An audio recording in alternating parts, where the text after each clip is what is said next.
Oi gente, tudo bem? Vamos lá, vamos falar mais um pouquinho sobre Memórias Póstumas? Começamos hoje falando do capítulo O Senão do Livro. Pois é, nosso autor aqui parece que está arrependido de escrever o livro, pelo menos é o que ele fala. Começo a arrepender-me deste livro. Não que ele me canse, eu não tenho o que fazer. E realmente expedir alguns magros capítulos para esse mundo sempre é tarefa que distrai um pouco da eternidade. Mas o livro é enfadonho, cheira a sepulcro e traz certa contração cadavérica. Brás Cubas não está contente com a sua obra, né? Mais do que rapidamente, ele já joga a culpa nisso em quem? No leitor, é claro. Tu tem pressas de envelhecer e o livro anda devagar. Tu amas a narração direta e nutrida. O estilo regular e fluente. Este livro e o meu estilo são como os ébrios. Quer dizer, ele compara o estilo do livro e o estilo do Brás Cubas, o estilo dele, ao estilo de um ébrio, de um bêbado. Mas ele termina o capítulo ameaçando ainda. Eis de cair, quer dizer, dizendo para o leitor ainda, você ainda vai chegar na mesma condição que eu. É interessante essa paradinha aqui no meio do texto, né, para fazer essa reflexão a respeito do livro. Essa conversa com o leitor é uma constante nas obras do Machado e eu acho que isso atrai muito a gente para dentro do livro, para dentro da obra.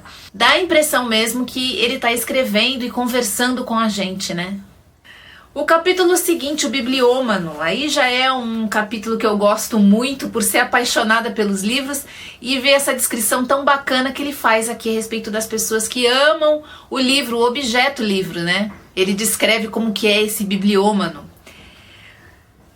Um sujeito magro, amarelo, grisalho, que não ama nenhuma outra coisa além dos livros. Inclina-se sobre a página anterior a ver se ele descobre o despropósito. Né, que é o senão do livro, o capítulo anterior. Quer dizer, ele fica imaginando no futuro uma pessoa apaixonada por livros tentando entender o que é ou qual é o significado dessas inserções que ele faz no meio do texto. É exatamente o que eu estou fazendo.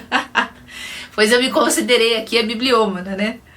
Procurando o significado desse texto e procurando as coisas subliminares, né? Procurando aquilo que está escondido através dessa... entre essas frases, entre esses parágrafos, enfim, procurando um sentido maior. Ele faz uma descrição bonita a respeito das pessoas que gostam dos livros aqui, né?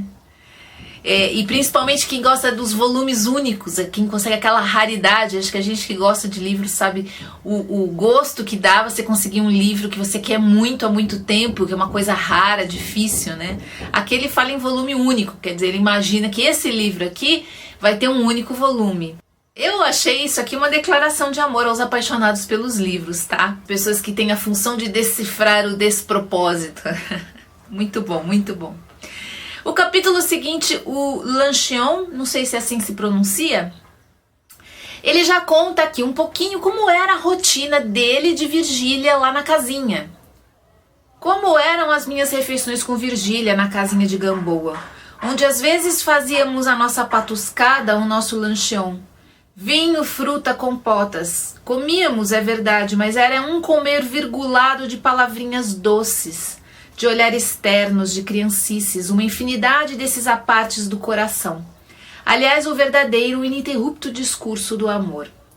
Então ele fala sobre essa rotina agradabilíssima que ele tinha com Virgília, muitas vezes tentando puxar a Dona Plácida também para essas brincadeiras, para esses encontros dos dois, mas Dona Plácida não gostava muito de se misturar, não.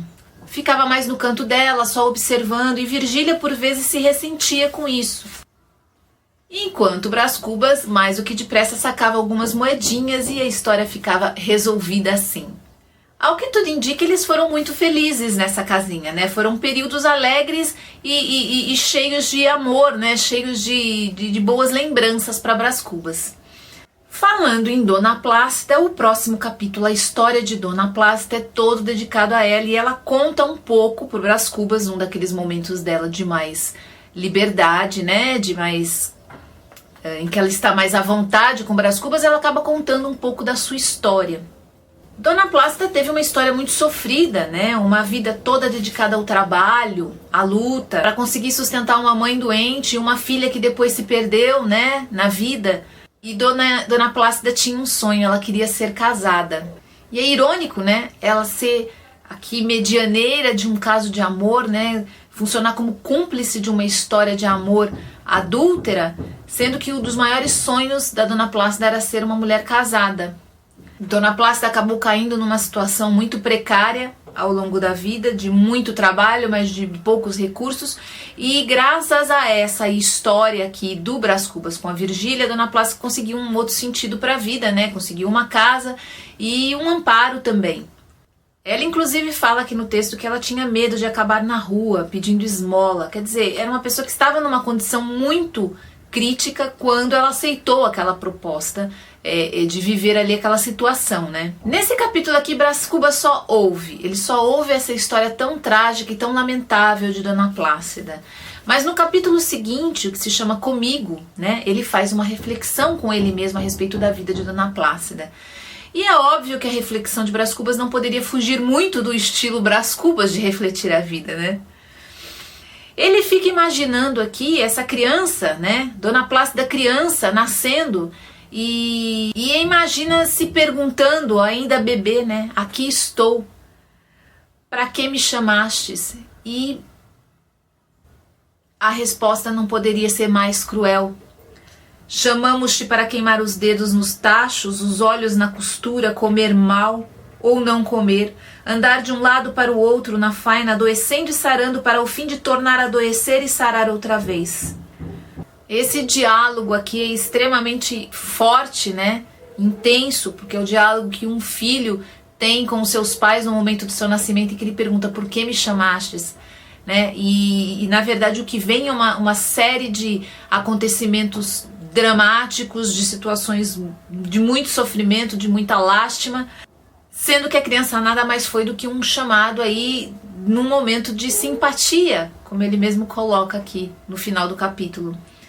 Brás Cubas olha a história de Dona Plácida como um observador externo, né, que apenas acompanhou toda aquela narrativa que ela fez para ele do seu sofrimento, como se aquilo fosse uma coisa aparentemente natural, né? Uma coisa comum. Bom, gente, é isso. Amanhã eu volto para falar um pouquinho mais sobre Memórias Póstumas, tá bom? Amanhã tem mais. Tchau, gente!